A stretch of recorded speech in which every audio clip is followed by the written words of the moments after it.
So we want to learn how to do some more sketching in R3. That's just, when I say R3, think 3 dimensions, space. So what if you wanted to plot something like x equals 4? The first thought that runs through your mind is, where did y and z go? Well, just because they're not there doesn't mean you don't have to take them into account. So I really do mean in R3. So if you're sketching x equals 4 in R1, it's just a dot on the number line, right? If you're sketching it in R2, it's still a dot. Well, I'm sorry. Well, there is a dot, but there's also a whole lot of other dots, right? It's a line. X equals 4 is what you usually think of as a vertical line if you have a horizontal x-axis, vertical y-axis. So x equals 4, you think vertical line in R2, right? Okay, wait. It goes from a point in R1 to a line in R2. What do you think it's going to be in R3? A plane. Yeah. So if you think of plane, think of a tabletop with infinite width, infinite length, but no thickness, right?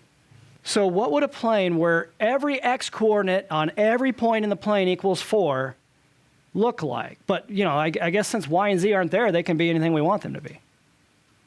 What would that look like? Well, let's see if we can draw it. So I'll show you the freehand version, which is never as good as using the actual graph paper. So which version do I want to do? I think it might look pretty good if I let x be this guy, the positive x-axis be this guy, so this is always z. The guy going up is always positive z. And I think it might look pretty good if I have then, well, okay, now y, the positive y is determined. If I make this piece the positive x, the positive y, to keep it a right-hand system of axes, the positive y has to go into the screen, doesn't it? So the positive y would go into the screen like that, and then I guess negative y would be over here,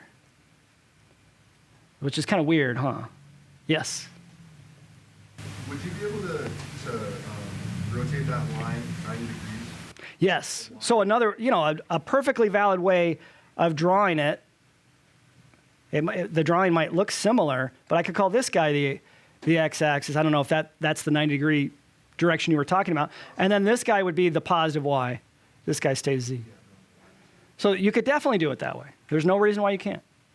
In fact, I want to encourage you to try it a couple different ways. Take the picture that looks the best, right?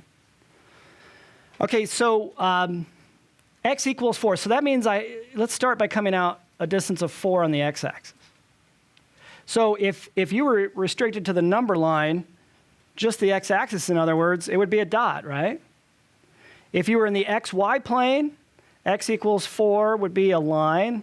Make it parallel to the y-axis to give it the illusion of perspective, of depth. But of course, so that's what you'd get if you keep z equal to 0, though, isn't it? So if you let z vary, which there's no reason why z can't be anything, then imagine translating this line up and down a million billion times, right? And it would create a plane. So in fact, less is more when you're trying to draw in 3D. Let's not draw out that far. And let's just draw that plane, go up. Now make this edge parallel with the z-axis. So make the front and back edges parallel with the z-axis.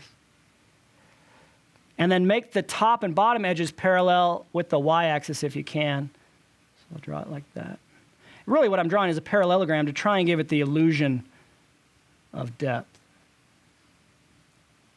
And then have an eraser handy when you draw these things. And then if you want to, you could put in, if you think of the line x equals 4 in the xy plane as kind of a generating line, translating that line up and down parallel to the z-axis a million billion times, then to give it the illusion that it's a surface, you could draw copies of that generating line, make them all parallel to x equals 4. If you're doing it actually looks better with pencil if you shade it in. Put the pencil on its side and shade it in. It gives it the look of a surface. It doesn't look so good in using this contraption that I have. Okay? I could use a highlighter, I suppose, if I wanted to make it look a little better.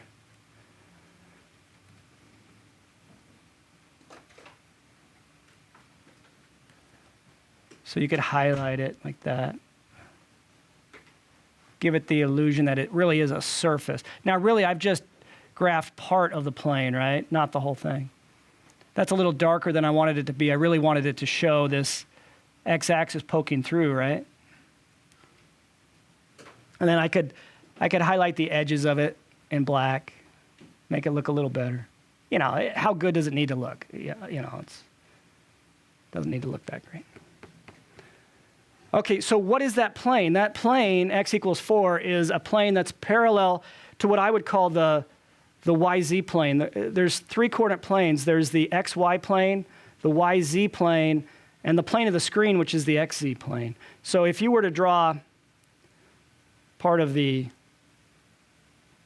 YZ plane, it would look something like that. That's the plane where x equals 0, isn't it? And so the idea is this plane in red here is parallel to the YZ plane and 5 units, or actually 4 units in front of it.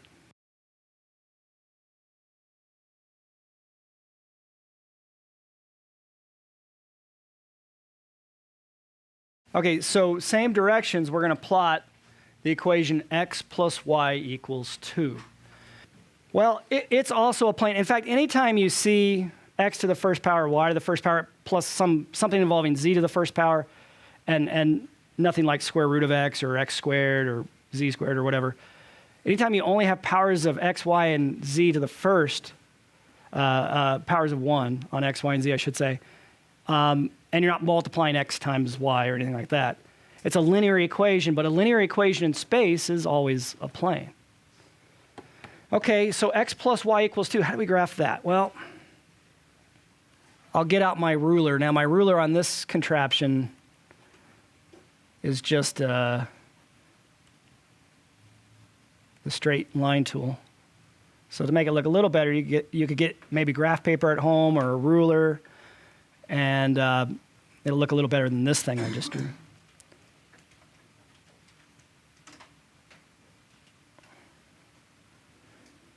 I usually have a line. The line that's coming out at you, it's really a false perspective, but good enough. This time I'll make the x-axis the positive x-axis the guy coming out at you. Positive y-axis lies in the screen, and z is as it always is. So x, y, z. X plus y equals 2. So maybe we should just graph. We know how to graph that in the plane, don't we? We know how to graph that in the plane. If you were graphing that in the plane, what would it graph to be in the plane? So when I say in the plane, in the xy plane, what is this thing? What is this thing in the xy plane? It's a line. In fact, I think we can get the x and y intercepts pretty easily, right? What's the x-intercept? 2, plug in 0 for y. What's the y-intercept? 2, plug in 0 for x, right? Okay, so let's graph that line. So that means I need to come out 2 on the x-axis, 2 on the y-axis.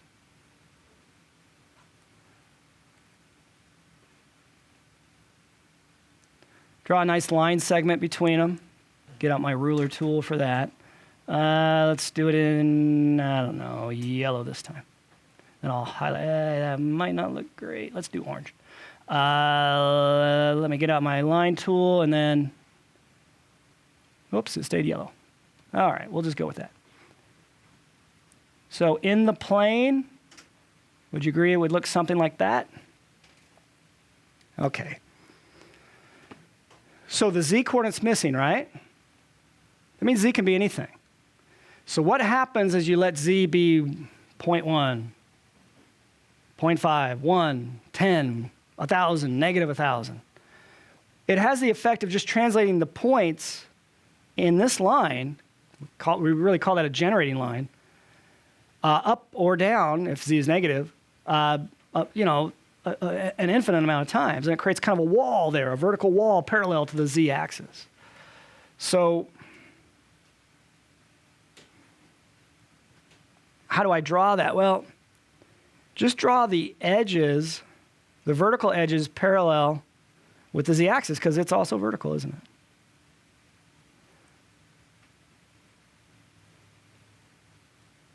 And then draw the top and bottom edges parallel with the actual generating line. So like the top edge is a copy of the generating line. So again, I'm just eyeballing it. It won't be perfect. So this guy should look parallel with this guy. And then same with the bottom.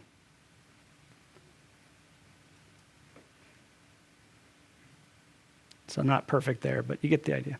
And then if you wanted to, you could draw, to make it look more like a solid surface, solid wall, you could draw in some copies of that generating line. And that looks fine, so I'm not going to try another perspective. Does that make sense to you? You could outline it in black if you wanted to. That might make it stand out a little more.